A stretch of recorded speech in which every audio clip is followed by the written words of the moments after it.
పరిశుద్ధ గ్రంథముల నుంచి మలాకీ గ్రంథము 4వ అధ్యాయము 1-2 వచనాలను చదువుకుందాం. ఎలా అనగా నియమింపబడిన దినము వచ్చుచున్నది, కొలిమి కాలినట్లు అది కాలును. గర్విష్ఠులందరూ దుర్మార్గులందరూ కొయ్య కాలు వలె ఉందురు. వారిలో ఒకనికి వేరైనను చిగురైనను లేకుండా రాబోవు దినము అందరినీ కాల్చివేయనని సైన్యములకు అధిపతియగు యెహోవా సెలవిచ్చుచున్నాడు. అయితే నా నామమందు భయభక్తులు కలవారు మీకు నీతి సూర్యుడు ఉదయించును, అతని రెక్కల ఆరోగ్యమును కలుగచేయును గనుక మీరు బయలుదేరి క్రొవ్విన దూడలు గంతులు వేయినట్లు గంతులు వేయుదురు. హల్లెలూయా. నియమింపబడినటువంటి దినము వచ్చుచు ఉన్నదట. ఆ దినము ఏంటనంటే, దేవుడు తన ప్రజల కొరకు ఆయన తన స్వరక్తం ఇచ్చి రక్షించినటువంటి ప్రజలను రక్షించడానికి ఆయన తిరిగి రాబోతున్నాడు. అయితే ఆ నియమింపబడేటువంటి దినమున ఎలాంటి సంఘటనలు భూమి మీద జరుగుతాయి అని దేవుని యొక్క వాక్యము మాట్లాడుతుందని అంటే, మనం ఏమనుకుంటామనంటే ఈ లోకము శాశ్వతం అనుకుంటాము, ఈ భూమి శాశ్వతం అనుకుంటాము, ఈ లోకంలో ఉన్నటువంటి సమస్తము కూడా నిత్యము ఉంటాయి అనుకుంటాము. కానీ మనకి దేవుడు ఒక విషయాన్ని తెలియపరుస్తూ ఉన్నాడు. ఏంటో తెలుసా? ఒక దినము రాబోతుంది. ఆ దినమున ఎవని క్రియలు చొప్పున వానికి దేవుడు ఏమిస్తాడట? ప్రతిఫలాన్ని ఇవ్వబోతున్నాడు. అదే నియమింపబడినటువంటి దినము. హల్లెలూయా. ఆ దినము ఎదుర్కోవడానికి క్రైస్తవులుగా ప్రతి ఒక్కరూ సిద్ధపడాలి. హల్లెలూయా. ఎందుకు సిద్ధపడాలి అంటే, క్రైస్తవుడికి ఉన్నటువంటి ఆశాభావం ఏంటో తెలుసా? ఈ లోకములో మన జీవితము ఎలాగున్నప్పటికీ కూడా ఆ పరలోకములో మన జీవితము నిత్యము జీవించాలనే ఆశతో ఎదురు చూడాలి. ఎందుకంటే ఈ నియమింపబడినటువంటి దినము వచ్చినప్పుడట కొలిమి కాలునట్లు అది కాలును. ఆ దినము వచ్చినప్పుడు ఒక అగ్ని చేత ఒక ప్రాంతము తాకింపబడినప్పుడు ఆ ప్రాంతం అంతా ఎలాగైతే అగ్ని చేత తాకింపబడి మరి ఆ మంటల చేత బూడిదిగా మిగులుతుందో, ప్రభు దినం వచ్చినప్పుడట ఈ కొలిమి చేత ఏమవుతుందట? కాల్చబడుతుందంట. అలాగున కాల్చబడినప్పుడు గర్విష్ఠులందరూ దుర్మార్గులందరూ కొయ్య కాలు వలె ఉందురు. వారిలో ఒకనికి వేరైనను చిగురైనను లేకుండా రాబోవు దినము అందరినీ కాల్చివేయునని సైన్యములకు అధిపతి యెహోవా సెలవిచ్చుచున్నాడట. హల్లెలూయా. ఆయన సెలవిస్తా ఉన్నాడేంటో తెలుసా?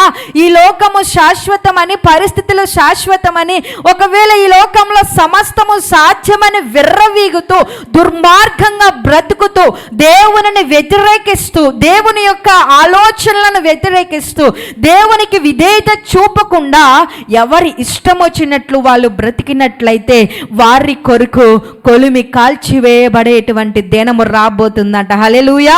మనం అనుకోవచ్చు, ఈ దినము బాగుంది కదా, నేను లేచి అన్ని చేసుకోగలుగుతున్నాను, మా కుటుంబము బాగానే ఉంది అనుకోవచ్చు. కానీ ఈ ప్రపంచంలో భూమి మీద అనేకమైనటువంటి వింతలు జరుగుతూ ఉన్నాయి. మరి మీరు న్యూస్ ఛానల్స్లో చూసినట్లయితే మరి రోజుకు ఒక ప్రాంతంలో అనేకమైనటువంటి సంఘటనలు జరుగుతూ ఉన్నాయి. ఒక ప్రాంతంలో భూమి కంపించి అనేకులు మరణించారని తెలియపరుస్తూ ఉన్నారు.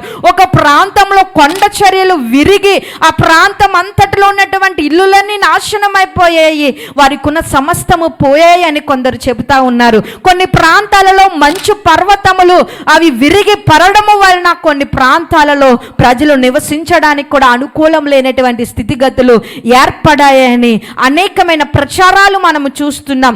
మరి రీసెంట్గా మన యొక్క ప్రపంచంలో మరి ఎంతగానో సంస్థానాలన్నింటిలోనూ గొప్ప దేశమైనటువంటి అమెరికా దేశంలో కూడా గొప్ప దుర్గత ఏర్పడింది. అక్కడ ఉన్నటువంటి ఒక రాష్ట్రంలో ప్రాంతం అంతా కూడా బూడిద మాత్రమే మిగిలిందంట. ఎందుకు ఆ ప్రాంతం మీద అంత ఉగ్రత వచ్చిందని అంటే, ఇప్పటికీ కూడా ఎవరి దగ్గర కూడా ఏ సమాధానం లేదు. ఇన్ని రోజులు గడిచాయి. మరి ఆ ప్రాంతంలో ప్రజలు ఎలా ఉన్నారో తెలుసా? భయం అనేటువంటి ఆందోళన చేత గుప్పిట్లో పెట్టుకుని బ్రతుకుతా ఉన్నారు. అసలు ఎందుకు కారణమైందో కూడా ఇప్పటికీ శాస్త్రవేత్తలు కానీ, అక్కడ ఉన్నటువంటి పటిష్టమైనటువంటి బృందము కానీ ఎవ్వరు కూడా ఏమీ తేల్చలేకపోతున్నారు. ఆ ప్రాంతం అలా కాలి బూడిదైపోవడానికి ఎవ్వరు కూడా చెప్పట్లేదు. కొంతమంది అంటా ఉన్నారు, అక్కడ ఉన్నటువంటి వారు అంటా ఉన్నారు ఏంటంటే, ఎక్కువగా గాలి వీచడం వలన, చెట్ల మధ్య రాపిడి ఎదుర్కోవడం వలన ఆ ప్రాంతము కాల్చబడింది అంటున్నారు. కొంతమంది ఏమో ఆ ప్రాంతము అడవి అంతా కూడా కొన్ని దినముల నుంచి వర్షాలు కురిచి ఆగిపోవడం వలన, ఆ వర్షాల వలన వేగముగా పెరిగినటువంటి మొక్కల ప్రభావం వలన ఇప్పుడు వర్షాలు లేక ఆ ప్రాంతం అంతా ఎండిపోవడం వలన అగ్ని రాజయ్యి ఆ ప్రాంతం అంతా కాలిపోయిందని కొందరు అంటా ఉన్నారు. కొందరేమో ఎవరో చలి కాసుకోవడానికి చలిమంటను వేయడం వలన ఆ ప్రాంతం అంతా కాలిపోయింది, మనుషులందరూ వారికి ఉన్న సమస్తాన్ని కోల్పోయారని కొందరు సెలవిస్తూ ఉన్నారు. కానీ అసలైన కారణాన్ని ఎవ్వరు కూడా చెప్పలేకపోతున్నారు. కొందరేమో దేవుణ్ణి వ్యతిరేకించి నడిపింపబడము వలన, అసలు దేవుడు లేనటువంటి దేవుడు జీరోను చేయడము వలన వారందరూ కూడా వారికి ఉన్న సమస్తమును కోల్పోయారని కొందరు స్టేట్మెంట్ ఇస్తూ ఉన్నారు. అయితే ఏది ఏమైనా కానీ మనిషి జ్ఞాపకం ఉంచుకోవాల్సింది ఏంటో తెలుసా? ప్రతి మనిషికి కూడా ఒక దినము రాబోతుంది. ఆ దినమున దేవుడు ఏర్పాటు చేయబడినటువంటి దినమున, ఆ మహా దినము నుంచి తప్పించుకునేవాడు ఎవ్వరు కూడా లేరు. దేవుని యొక్క వాక్యము సెలవిస్తూ ఉంది, ప్రతి వాని క్రియలు వాని క్రియల చొప్పున దేవుని ఎదుట నిలవబడవలసిందే. హల్లెలూయా. నీవు ఏమి చేస్తున్నావో, ఒకవేళ నీవు చేసే హృదయంలో ఉన్న ఆలోచనలు, నీ మనసులో ఉన్నటువంటి ప్రతి పరిస్థితి నీకున్నటువంటి కుటుంబంలో పెద్దలకు తెలియకపోవచ్చు, నీ యజమానుడికి తెలియకపోవచ్చు, నీ యజమానురాలికి తెలియకపోవచ్చు, లేదా నీ కుటుంబంలో ఉన్న తల్లిదండ్రులకు ఎవ్వరికి కూడా తెలియకపోవచ్చు. కానీ సమస్తమును ఎరిగినటువంటి దేవునికి సమస్తము తెలుసు. ఆ దినము రాబోతున్నప్పుడట కొలిమి కాలుచూ ఉన్నట్లు కాలిపోతూ ఉంటుందట. 2వ పేతురు రాసిన పత్రిక 3వ అధ్యాయము 10-11 వచనాలను మనము చదువుదాం. అయితే ప్రభు దినము దొంగ వచ్చినట్లు వచ్చును. ఆ దినమున ఆకాశములు మహాధ్వనితో గతించిపోవును, పంచభూతములు మిక్కటమైన వ్యాండ్రములతో లయమైపోవును, భూమియు దాని మీద ఉన్న కృత్యములు కాలిపోవును. ఇవన్నీ ఇట్లు లయమైపోవినవి గనుక ఆకాశము రవులుకుని లయమైపోవునట్టు, పంచభూతములు మహావేంద్రముతో కరిగిపోవునట్టు దేవుని దినపు రాకడ కొరకు కనిపెట్టుకొనుచు దానిని ఆశతో అపేక్షించుచు మీరు పరిశుద్ధమైన ప్రవక్తనతోనూ భక్తితోనూ ఎంతో జాగ్రత్త గలవారై ఉండవలెను. హల్లెలూయా. ఆ మహా దినము నుంచి తప్పించుకోవాలనంటే, ఆ మహా దినమును ఎదుర్కొని క్రైస్తవుడు నిలవబడాలనంటే, మన బ్రతుకులు స్థిరపరచబడాలనంటే మనం ఏం చేయాలో తెలుసా? ఈ భూమి మీద ఆకాశములు సమస్తమును కూడా లయమైపోతాయట. ఇవన్నీ లయమైపోతున్నప్పటికీ కూడా మనం ఎవరి కొరకు ఆసక్తితో ఉండాలట? దేవుని యొక్క దినపు రాకడ కొరకు ఏం చేయాలట? కనిపెట్టుకుని ఆసక్తితో అపేక్షించుచు మనం ఎలాగుండాలని దేవుని యొక్క వాక్యం సెలవిస్తూ ఉందంటే, మీరు పరిశుద్ధమైనటువంటి ప్రవక్తన కలవారే, దేవుని యందు భక్తి గలవారై ఉండాలట. హల్లెలూయా. మనం ఏమనుకుంటామని అంటే, మనము చేసేటువంటి భక్తి ఎప్పుడు కూడా నామకార్థమైనటువంటి స్థితిలో ఉండకూడదు. ఎందుకంటే ఒకని భక్తే వారిని ఏం చేస్తుందట? రక్షిస్తుంది. ఎందుకనంటే మనము చేసే ప్రతి భక్తిని బట్టి మన ప్రవక్తన ఏం చేస్తుందో తెలుసా? ఆధారపడి ఉంటుంది. ఒక భక్తి గలవాడిని, భక్తి లేని వాని యొక్క ప్రవక్తను మనము చూసుకుని, ఒకవేళ వారి ఇద్దరి జీవితంలో మనము గమనిస్తే, భక్తి కలిగిన వాడు ఏం చేస్తాడో తెలుసా? దేవుని యొక్క భయము చేత తన ప్రవక్తనని కాపాడుకుని బ్రతుకుతాడు. భక్తి లేనివాడు ఏం చేస్తాడనంటే, ఏం చేసినా పర్వాలేదులే అని తన ఇష్టానుసారంగా తన జీవితాన్ని బ్రతికేస్తూ ఉంటాడు. అయితే ఇక్కడ భూమి మీద మనము శాశ్వతం అనుకున్నటువంటి ప్రతి పరిస్థితుల్లోనూ కూడా మనకి భూమి మీద ఏది శాశ్వతము కాదు అని మనము గ్రహించాలి. అక్కడ ఉన్నటువంటి లాస్ ఏంజల్స్ అనేటువంటి ప్రాంతంలో, అమెరికాలో, మరి ఆ ప్రాంతం అంతా కూడా కాలిపోతా ఉంది. వారు సంపాదించుకున్న కొన్ని ఎకరముల భూమి అంతా కూడా ఏమైపోతుంది ఏమైపోయిందో తెలుసా? కాలిపోయిందంట. కాలిపోతుంటే ఆర్పడానికి ఆర్మీ వారు ఫ్లైట్ల చేత, వారికి ఉన్నటువంటి యుద్ధ పరికరముల చేత వారెంతగానో ప్రయత్నము చేస్తూ ఆ మంటలను ఆర్పినా కానీ వారందరూ ఏం చెప్పారు తెలుసా? మేము ఏమీ చేయలేమన్నారు. దేవుని మహా ఉగ్రత అంటే ఏంటో తెలుసా? మనుషులు ఆపాలని ప్రయత్నం చేసినా అది ఆగదు. మనుషుల యొక్క ప్రయత్నములు ఏమీ ఫలించవు. కానీ నీ ప్రయత్నం ఏం చేయాలో తెలుసా? భూమిని సమస్తమును కలుగ చేసిన సర్వ సృష్టికర్త అయినటువంటి దేవుని యొక్క స్థలములో నివాసము చేసేటువంటి యోగ్యము కలిగి ఉండాలంటే నీ హృదయం అనేటువంటి భూమి పరిశుద్ధత కలిగి ఉండాలి. హల్లెలూయా. ఈ లోకములో భూమిని ఆశ్రయించినంత కాలము ఆ ప్రజలందరూ కూడా మంచి మంచి సినీ స్టార్స్, వాళ్ళందరూ కూడా ఎంత గనులనంటే వారికి ఉన్నటువంటి నివాసములు రాజ బంగళములతో, వారందరూ కూడా వారికి ఉన్నటువంటి కార్లు వాహనాలు కూడా వారిని అవేమి కూడా రక్షించలేదు. కట్టు బట్టలతో పరుగులెడతా ఉన్నారు ప్రాణ రక్షణ కొరకు. ఎందుకనంటే వారి జీవితంలో వారు శాశ్వతమని సంపాదించుకున్న కొన్ని ఎకరములు ఏమైపోయాయో తెలుసా?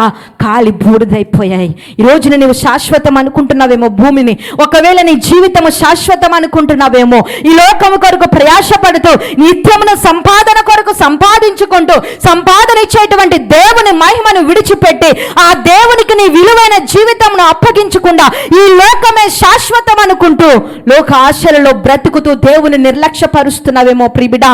దేవుని మహాదినము రాబోతుంది. ఆ దినము నుండి ఉగ్రత నుంచి తప్పించే నాదుడు లేడు. ఎవరు అమ్మా నాన్న అని పిలిచినా గానీ అమ్మా నాన్న కూడా అక్కడి నుంచి వెళ్ళిపోయేటువంటి పరిస్థితి. బాబు కొడుక ఉన్నావా లేదా కూతురా అని పరుగులెట్టేటువంటి దినము కాదు. ఆ మహా ఉగ్రత దినమందు నిన్ను రక్షించేదెవరో తెలుసా? ప్రభువైనటువంటి క్రీస్తు రక్షకుడు మాత్రమే. శాశ్వతము కాని భూమి కొరకు నువ్వు ప్రయాసపడద్దు. శాశ్వతం అనుకున్నారా జనులు? శాశ్వతం అనుకుని అందమైన భవంతులతో నివసిస్తా ఉన్నారు.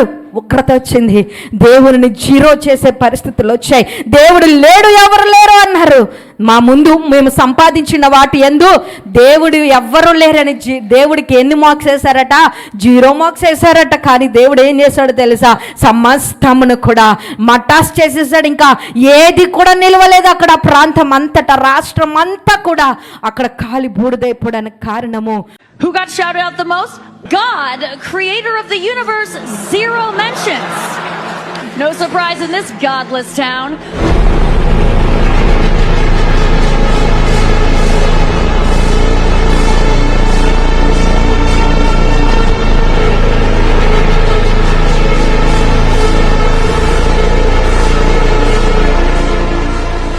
వారు శాశ్వతం అనుకున్న భూమి కొరకు ప్రయాసపడ్డారు. కానీ శాశ్వతుడైన నిత్యుడైనటువంటి దేవుడు నిలిచి ఉన్నాడనే విషయాన్ని, అన్నీ నశించిపోతాయి కానీ నీవు నిలిచి ఉందువు అనేటువంటి మాటను వారందరూ మర్చిపోయారు. ఈ రోజున క్రైస్తవ సమాజంలో ప్రతి ఒక్కరు కూడా దేవుని ఆశ్రయించే మీరందరూ కూడా గైకొనవలసిన, మనందరము గైకొనవలసిన విషయం ఏంటో తెలుసా?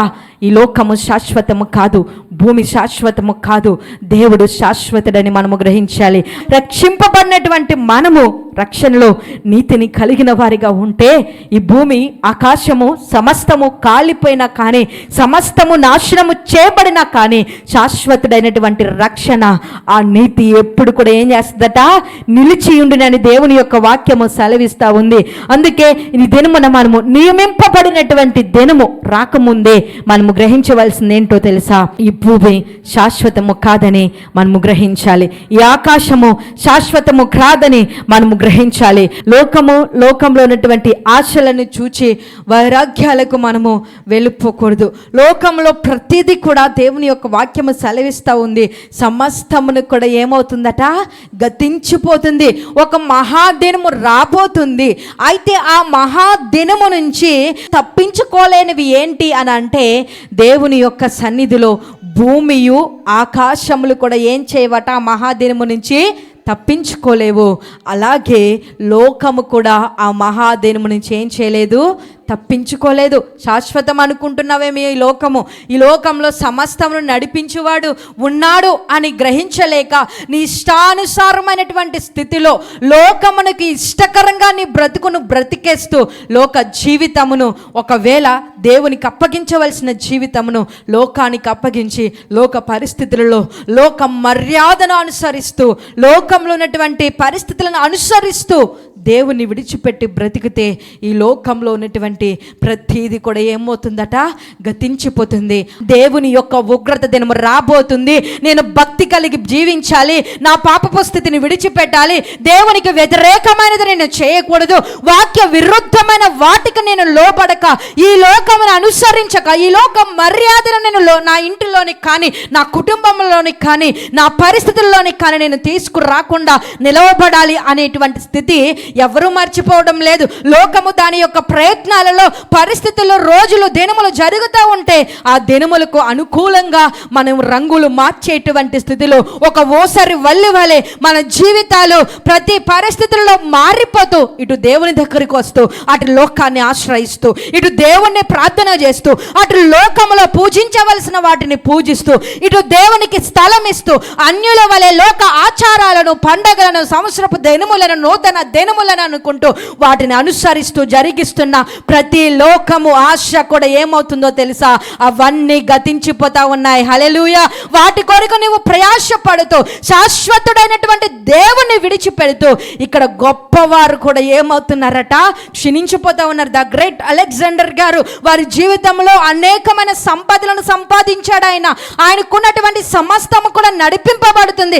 అగ్ర రాజ్యాలలో గొప్పవాడిగా నిలిచాడు. అతి చిన్న వయసులో 16 సంవత్సరాలలో గొప్ప రాజుగా నిలవబడ్డాడు. కానీ ఆయనకు శాశ్వతం అనుకున్నటువంటి ఆ లోకం ఏం చేయలేదో తెలుసా, గొప్పవాడైన ఆయనకున్నటువంటి కొన్ని విలువైనటువంటి ఆస్తులు ఆయనకున్న, ఎవరు లెక్కించలేనటువంటి ఆస్తులు బ్రతుకును ఆయన బ్రతికి ఉన్నాడు. కానీ చివరకు పోతూ పోతూ నేను గొప్పోడిని కదా అని చెప్పి ఒక చిన్న దోమ కాటు వేయడము వలన అనారోగ్యము వచ్చి, జ్వరం వచ్చి చనిపోయినటువంటి వ్యక్తి ఎవరంటే ద గ్రేట్ అలెగ్జాండర్.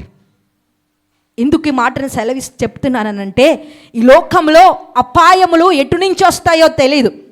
గ్రహించాలి ప్రతి ఒక్కరు కూడా. అపాయం అనేటువంటిది ఏ వైపు నుంచి వస్తుందో తెలియదు కనుక ఆ ఉగ్రత నుంచి మనము తప్పింపబడాలనంటే శాశ్వతం అనుకున్నాడు లోకము, లోక పరిస్థితులు శాశ్వతం అనుకున్నాడు. నాకున్నటువంటి డబ్బుతో వైద్యమును చేపించుకుని నేను బ్రతకొచ్చు అనుకున్నాడు. కానీ వైద్యులందరూ కూడా చేతులెత్తేశారు. ఆయనతో పాటు ఉన్న వారందరూ కూడా చేతులెత్తేసి ఈయనను మేము ఏమీ చేయలేమనేటువంటి స్థితికి వెళ్ళిపోతున్నప్పుడు ఆయన సెలవిచ్చాడు, ఇదిగో గొప్ప సంపద సంపాదించాను, నా బ్రతుకుకు, నా రాజ్యములకు లెక్కలేనటువంటి స్థితిగతులను ఏర్పాటు చేశాను, కానీ పోతూ పోతూ వట్టి చేతులతో ఈ లోకానికి వచ్చాను, పోతూ పోతూ వట్టి చేతులతోనే పోతున్నానని ఆయన 2 చేతులు సమాధి పెట్టెల నుంచి బయటకు పెట్టి ఆయన లోకానికి గొప్ప సువార్తను చాటించాడేంటో తెలుసా, ఈ లోకంలో ఎంత సంపాదించినా, లోకంలో పరిస్థితులు ఎంత ఎలాగునూ ఉన్నా కానీ అవేమీ శాశ్వతము కాదు అని చెప్పి వట్టి చేతులతో వెళ్ళిపోతున్నానని ప్రపంచం తెలుసుకోవాలి. నన్ను చూసి ప్రపంచం గొప్పవాడు అనుకుంది, ధనికుడిని అనుకుంది, కానీ ఈ మరణము నన్ను ఏం చేయలేదని గ్రహించాలని ఆయన తెలియపరిచాడు. ఆయన ఒక గొప్ప వార్తను తెలియపరిచి ఆయన తన జీవితంలో ముగించుకోవడానికి కొన్ని హెచ్చరికలు వారందరికీ తెలియపరిచి అట్టి రీతిగా నా సమాధిని జరిగించండి అని ఆయన సెలవిచ్చి మరణించి ఉన్నాడు. మరి అమెరికాలో వారు చాలా ప్రాంతంలో జరిగేటువంటి అగ్నికందములతో కాలిపోయేట ముందు మరి వాళ్ళలో ఉన్నటువంటి గొప్ప వారందరూ కూడా, ప్రపంచంలో ఉన్న వారందరూ కూడా వారు ఒక ప్రోగ్రామ్ని వారు అరేంజ్ చేసుకున్నారు. అంటే 82 సంవత్సరముల యొక్క వారు ఆ ప్రోగ్రామ్ని జరిగిస్తూ అవార్డుల ఆవిష్కరణకు వచ్చినటువంటి గొప్పవారు, ధనికులు వారందరూ కూడా చక్కగా వారు విందులను ఆరగిస్తూ చాలా సంతోషంగా ఉన్నటువంటి వారందరూ కూడా ఈరోజు నా ప్రాంతం అంతా కాలిపోయినప్పుడు వారికి ఉన్నటువంటి పరిస్థితి ఏంటో తెలుసా, దిక్కు తోచనటువంటి స్థితిలో వారందరూ కూడా రోడ్డున పాలై వారి బ్రతుకులు బ్రతికించుకోవడానికి వారికి ఉన్నటువంటి ప్రతి పరిస్థితులను విడిచిపెట్టి అగ్ని గంధకం నుంచి బయటకు రావడానికి ప్రయత్నం చేస్తూ పరుగులెత్తేవారట. అప్పుడేమో వారి జీవితము మధ్యముతో చాలా చక్కగా వారు అన్నిటినీ కూడా అనుభవించారు, చూశారు, రుచి చూశారు. కానీ వారి జీవితంలో ఉగ్రతను ఎవరు తప్పించలేకపోయారు, ఎవరిని కూడా ఆ ఉగ్రత నుంచి తప్పించలేకపోయారు. ఈ లోకంలో ఏది కూడా శాశ్వతము కాదని, నియమింపబడినటువంటిది ఏది కూడా మన జీవితాల్లో తప్పింపబడదు కనుక ఈ భూమి శాశ్వతము కాదు, ఈ ఆకాశము శాశ్వతము కాదు, ధనము శాశ్వతము కాదు, ఏ దినమున ఏమి సంభవించునో ఎవరికి తెలియదు కనుక ప్రభు చిత్తమైతే మేము దేవుని కొరకు బ్రతుకుతూ ముందుకు కొనసాగుతామని మనందరమును కూడా దేవుని సన్నిధిలో నిలవబడాలట.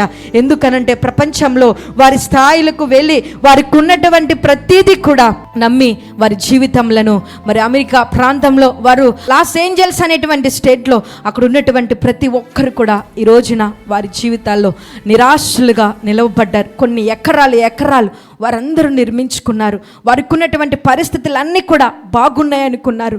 అక్కడ వారు చేసినటువంటి ప్రతి పని కూడా చాలా మంచిదని, ఉత్తమమని వారు అనుకున్నారు. దేవుడు లేనటువంటి రాజ్యం అని వారు అనుకున్నారు. దేవుడు లేనటువంటి పరిస్థితి దేవుడు ఇవ్వలేదు, మాకు ఇదంతా మా స్వశక్తులతో మేము సంపాదించుకున్నది, మాకు దేవుడు లేడు, దేవుడు నథింగ్ అని వారందరూ కూడా చెప్పి దేవునికి వ్యతిరేకమైన ప్రణాళికలు వేస్తూ వారికి ఇష్టానుసారంగా వారు మాట్లాడినటువంటి రీతిని బట్టి దేవుడు ఏం చేశాడో తెలుసా? ఆ ప్రాంతం అంతటి పైన మహాదినము ఉగ్రత చేత కాల్చబడింది. కొన్ని కోట్ల ఆస్తి నష్టమైంది. వారికి ఉన్నటువంటి సమస్తము కార్లు, బిల్డింగ్స్ ఇవన్నీ కూడా కాలి బూడిదైపోతే అక్కడ ఉన్నటువంటి ఆ ప్రాంతంలో ఎవరు నివసిస్తారని అంటే నటులు ఎక్కువగా నివసిస్తూ ఉంటారు. అక్కడ ఉన్నటువంటి హాలీవుడ్కి సంబంధించినటువంటి ఆ నటులందరూ కూడా ప్రపంచంలో ప్రతి ఒక్కరు కూడా గొప్పవారు. వారందరూ నటులు, నటించే వారందరూ కూడా ఆ ప్రాంతంలో నివాసములు కట్టుకుని ఉన్నారట. ఆ ప్రాంతంలో వారందరూ గొప్ప రీతిలో ఉన్నారు. ఈ ప్రపంచంలో ఏ కార్యక్రమము జరిగినా కానీ ప్రపంచ స్థాయిలో గొప్ప రీతిలో జరిగేది రికార్డు స్థాయి ఎక్కడంటే ఆ అమెరికాలోనే లాస్ ఏంజల్స్ అనేటువంటి ప్రాంతంలోనే గొప్ప స్థితిగతులు మార్పు చేపట్టాయి. ఎందుకో తెలుసా? దేవునికి చోటు ఇవ్వనటువంటి స్థలముగా ఉంది. దేవుని మీద తిరుగుబడి చేసేటువంటి స్థలముగా ఉంది. వారు స్థిరం అనుకున్న భూమి లయమైపోయింది. వారు స్థిరం అనుకున్నటువంటి ఆస్తులు లయమైపోయాయి. వారు స్థిరం అనుకున్నటువంటి కొన్ని కోట్ల విలువైనటువంటి వస్తువులు కూడా వారు సమకూర్చుకున్నారంట. ప్రతి ప్రాంతము కూడా అనేక దేశాలు వారు వెళ్ళట ఆ దేశములకు సంబంధించినటువంటి వస్తువులను వారి ఇంట్లో జ్ఞాపకార్థంగా కొన్ని వేల విలువైన వస్తువులు ఉంచుకునేవారట. ఆ వస్తువులన్నీ ఏమైపోయాయి తెలుసా? వారు ఒక్కొక్క దేశానికి వెళ్ళి ఒక్కొక్క దేశ ప్రత్యేకతను సమకూర్చుకున్నారు. కానీ ఆ సమకూర్చబడినదంతా ఏమైందో తెలుసా? కాలి బూడిదైపోయింది. ఈరోజు నీవేమనుకుంటున్నావో దేవుని సన్నిధిలో నీ బ్రతుకు ఎలాగున్నా దేవునికి దగ్గరగా ఉంది. శాశ్వతం అనుకుంటున్నావా? ఏదైనా కానీ శాశ్వతము కాదు. ఒకటి శాశ్వతం ఏంటో తెలుసా? ఇక్కడ దేవుని యొక్క వాక్యంలో మనము చూస్తే దేవుని యొక్క వాక్యము మలాకి గ్రంథము 3వ అధ్యాయము 16వ వచనంలో చివరిగా మనము చూస్తే, అప్పుడు యెహోవా యందు భయభక్తులు గలవారు ఒకరితో ఒకరు మాట్లాడుకొనిచుండగా యెహోవా చెవియొగ్గి ఆలకించును, మరియు యెహోవా యందు భయభక్తులు కలిగి ఆయన నామమును స్మరించుచూ ఉండు వారికి జ్ఞాపకార్థముగా ఒక గ్రంథము ఆయన సముఖమందు వ్రాయబడెను. 17వ వచనం, నేను నియమింపపోవు దినము రాగా వారు నా వారై నా స్వకీయ సంపాద్యమై ఉందురు. తండ్రి తాను సేవించు కుమారుని కనికరించినట్లు నేను వారిని కనికరింతునని సైన్యములకు అధిపతియగు యెహోవా సెలవిచ్చుచున్నాడు. హల్లెలూయా. ఇదే అధ్యాయము మలాకి గ్రంథము 1వ అధ్యాయంలో మనము ఆ వచనాల అధ్యాయాలు అన్నింటిలో కూడా చూసినప్పుడు మహా దినము నుంచి తప్పించుకొని వాడు ఎవరునూ లేరు అని వాక్యము సెలవిచ్చి ఉంది. అయితే ఇదే 3వ అధ్యాయంలో మలాకి గ్రంథంలో ఎవరు తప్పింపబడతారు అంటే యెహోవా యందు భయభక్తులు గలవారు తప్పింపబడతారట. హల్లెలూయా. I shouldn't be crying because my entire block is burnt down, but God saved my house. Why are all of my neighbors, why are they and then in the middle of 2 burnt down blocks there's one house standing and that's mine. యెహోవా యందు భయభక్తులు గలవారు తప్పింపబడుతూ ఆయన నామమును స్మరించు వారికి జ్ఞాపకార్థంగా ఏముందట? ఒక గ్రంథము అక్కడ ఆయన సముఖమందు వ్రాయపడిందంట. ఇప్పుడు స్వాస్థ్యము నియమింపబడిన దినము, ఉగ్రత దినము వచ్చినప్పుడు నీవు అనుకున్నది ఏది నిన్ను రక్షించకపోయినా కానీ నీ భక్తే నేనేం చేస్తుందో తెలుసా? నిన్ను రక్షిస్తుంది. ఇక్కడ మాట స్పష్టంగా ఉంది. ఆయన యందు భయభక్తులు గలవారిని ఆ సముఖమందు వ్రాయబడిన జ్ఞాపకార్థ గ్రంథంలో ఉన్నటువంటి ఆ పేరును దేవుడు జీవ గ్రంథంలో ఉన్నటువంటి పేరును ఎవ్వరు కూడా ఏం చేయలేరు, చెరిపివేయలేరు. కనుక నువ్వు భయభక్తులు కలిగి జీవించగలిగితే దేవుని వ్యతిరేకించి ఏది చేయలేవు, దేవుని ధిక్కరించి దేనిని శాసించలేవు.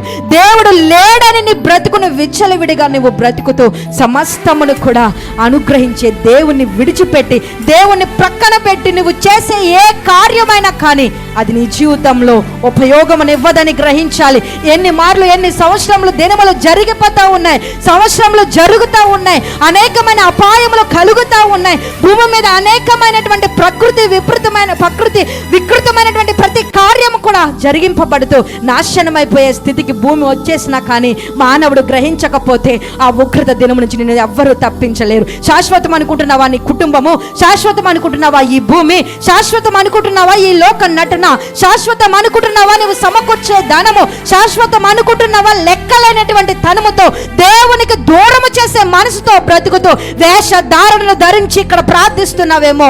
అయితే దేవుని మహా ఉగ్రత దినము నుంచి తప్పించే నాదుడు ఎవరు అని అంటే ఆయన పరిశుద్ధ గ్రంథంలో నీ పేరు నా పేరు ఉంచబడినట్లయితేనే ఆయన పరిశుద్ధ గ్రంథం ఆ ఉగ్రత దినము నుంచి మనం రక్షింపబడతామన్న విషయాన్ని మరిచిపోక, దేవుని పరిశుద్ధ గ్రంథంలో నీ పేరుందా? లోకపు స్థితిలో నీ పేరుందా? తుడిచిపెట్టబడేటువంటి ఆ మహా దినములో నీ పేరు ఉందా? ఏ స్థితిలో నువ్వు బ్రతుకుతున్నావో చివరిగా జ్ఞాపకం చేసుకో తల్లి. ప్రియ సహోదరుడా, సహోదరి, సమస్తము శాశ్వతం అనుకుంటున్నావేమో? మన కళ్ళు ఎదుట ఎంతో మంది నాశనం అయిపోతూ ఉన్నారు. మనకి కాదులే జరిగిందే అని అనుకుంటున్నావేమో. ఎక్కడో ఏ దేశంలోనో జరిగింది, మేము బాగానే ఉన్నాము, బాగానే మా కుటుంబాలు బాగున్నాయి అనుకుంటున్నావేమో. ఎప్పుడు ఏం జరుగుతుందో నీకు తెలియదు. దేవుని ఉగ్రత రాబోతుంది. ఆ మహా దినము నుంచి తప్పించుకోవాలంటే నీవు భయము లేనటువంటి భక్తిలో బ్రతుకుతూ, భయం లేనటువంటి స్థితిలోనూ ఉంటూ, దేవునికి దూరంగా బ్రతుకుతూ, దేవునితో ఇటు సమాధానము కలిగినట్లు నటిస్తూ, ఇటు లోకముతో కలిసిపోతూ, లోక స్థితిగతులలో నడిపింపబడుతూ దేవుని అశ్రద్ధ చేస్తే నేను తప్పించే నాదుడు ఎవ్వరు కూడా ఉండరు. ఆ పరిశుద్ధ గ్రంథము సెలవిస్తూ ఉంది. ప్రకటన గ్రంథము 20వ అధ్యాయము 12వ వచనంలో దేవుని యొక్క మాట ఇలాగున సెలవిస్తూ ఉంది. మరియు గొప్పవారేమి కొద్దివారేమి మృతులైన వారందరూ కూడా ఆయన సింహాసనము ఎదుట నిలవబడి ఉందరు. అప్పుడు గ్రంథములు విప్పబడను, మరియు జీవ గ్రంథము వేరొక గ్రంథము విప్పబడను.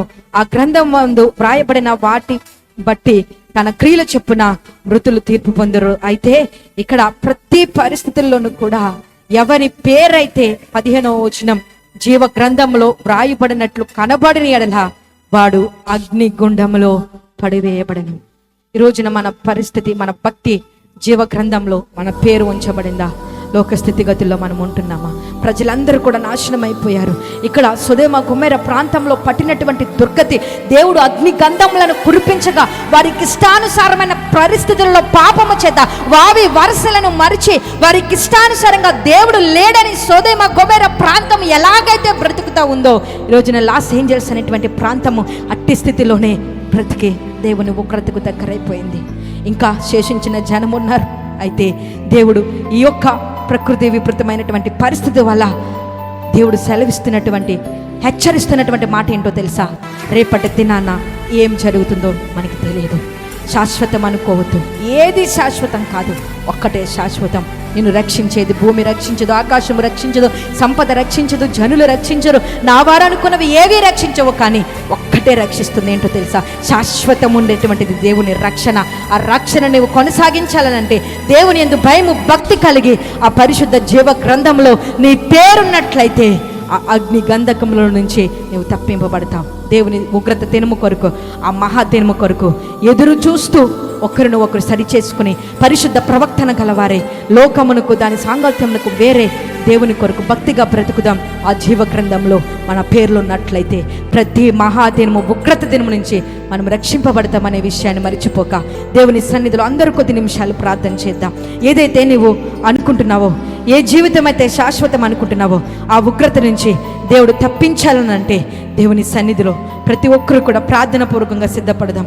పరిశుద్ధమైనటువంటి ప్రవక్తన గలవారే, భక్తి గలవారే దేవుని సన్నిధిలో మనము కొనసాగించినట్లయితే అదే దినము దేవుడు తప్పించాలనంటే, ఆ రోజు ఉగ్రత నుంచి మనము తప్పింపబడాలనంటే దేవుని సన్నిధిలో ఒక్క మాట చెప్పు. ఆ రోజును తప్పించుకునే వారు ఎవ్వరూ ఉండరు. ప్రతి పరిస్థితులు కూడా మార్చబడతాయి. ఒక మనిషిగా యోచించు. ఎక్కడో జరిగింది ఇక్కడ జరగదు అనుకోకు. ఇక్కడ కూడా పరిస్థితులు మార్పు చేయబడతాయి. ఆ మహా ఉగ్రత దినం నుంచి తప్పించబడాలనంటే దేవుని సన్నిధిలో అంగలార్చాలి, దేవుని భక్తిలో పెరగాలి. లోకము శాశ్వతం అనుకోవద్దు, కుటుంబము శాశ్వతం అనుకోవద్దు, పరిస్థితులు శాశ్వతం అనుకోవద్దు. దేవుని సన్నిధిలో ప్రార్థన చేయి. అయ్యా ప్రభువా, ఇదిగో నీ యందు భక్తి కలిగి బ్రతుకుతానయ్యా. అయ్యా నీ యందు లోకమును విడిచిపెట్టి అయ్యా ఉగ్రత దినం నుంచి తప్పింపబడాలంటే అయ్యా నీ సన్నిధిలో తండ్రి, అయ్యా నేను తండ్రి జాగ్రత్త కలిగి ఉండాలి ప్రభువా అని దేవుని సన్నిధిలో ప్రార్థన చేద్దాం. అయ్యా నా పరిస్థితి అంతటిని కూడా నీకు అప్పగిస్తున్నానని దేవునితో మాట్లాడదాం. ఎవరు నిశ్శబ్దంగా ఉండద్దు. ఆ రోజు రాబోతుంది, అదే ఉగ్రత దినము. దేవుని సన్నిధిలో ప్రార్థన చే. పిల్ల జాడ తల్లికి లేక, తల్లి జాడ పిల్లకు లేక, చెట్టుకొకరు పుట్టకొకరై అనాథలుగా ఏడ్చే రోజు, చెట్టుకొకరు పుట్టకొకరై అనాథగా అరిచే రోజు, ఆ రోజు శ్రమ నుంచి తప్పించే నాదుడు లేడు. ఆ రోజు శ్రమ నుండి తప్పించే నాదుడు లేడు. అదే ఆ రోజు యేసయ్య ఉగ్రత రోజు, ఏడేండ్ల శ్రమల రోజు, పాపులంతా ఏడ్చే రోజు. ఆ రోజు ఆయా దినము నుంచి నేను తప్పించబడాలని దేవుని సన్నిధిలో ఎలాంటి బ్రతుకుతో నువ్వు బ్రతుకుతున్నావు? దేవుని సన్నిధిలో యోచించలేని స్థితిలో నువ్వు ఉంటే దేవుని ఉగ్రతకు పాలవుతావు. ఆ దినమును తప్పించేవారు ఎవరు?